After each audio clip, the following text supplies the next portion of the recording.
Besar namanya Borobudur.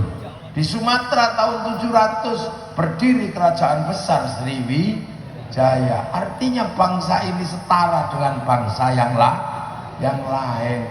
Makanya kisah-kisah besar kita juga memiliki. Orang Cina punya kisah cinta sampai Ingtai. Orang Eropa punya kisah cinta Romeo Juliet. Orang Arab punya kisah cinta Kais dan Laila.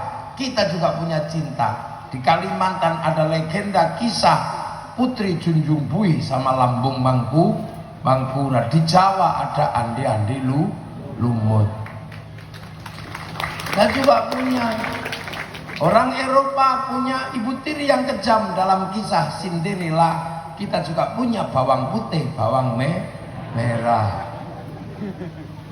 Orang Eropa punya orang kuat namanya Samson.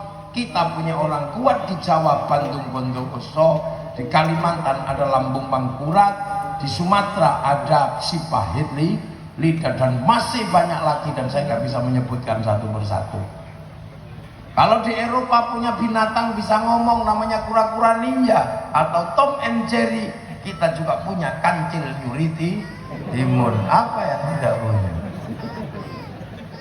Setiap bangsa punya kehidupannya masing-masing. Setiap selesai bekerja penat dalam kehidupan, hampir semua bangsa punya caranya menikmati kehidupan dengan bersenandung. Orang Eropa kalau bersenandung diiringi gitar. Orang Arab kalau bersenandung diiringi terbang. Orang Cina diiringi sitar. Cara membuat terbang tidak terlalu sulit, potong kayu, tempeli kulit. Orang Eropa buat gitar tidak terlalu sulit, potong kayu, tempeli tali. Orang Cina bikin sitar, potong kayu, tempeli tali. Tapi bangsa Nusantara ketika bersenandung diiringi oleh sebuah alat musik namanya gamelan, terbuat dari logam. Artinya hanya bangsa yang menguasai ilmu pertambangan yang maju dan penguasaan metalurgi yang mapan mampu membuat alat musik dari logam.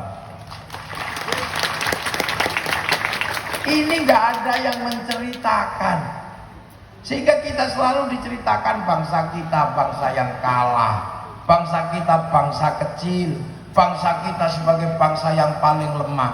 Bahkan kemarin kita membanggakan Malaysia. Kita di perbatasan Malaysia ini selalu mengatakan Malaysia lebih hebat dari Indonesia. Setiap hari bahkan orang perbatasan mengatakan bangsa Malaysia beruntung, Sarawak beruntung masuk Malaysia daripada kita orang Kalimantan Barat masuk Indonesia.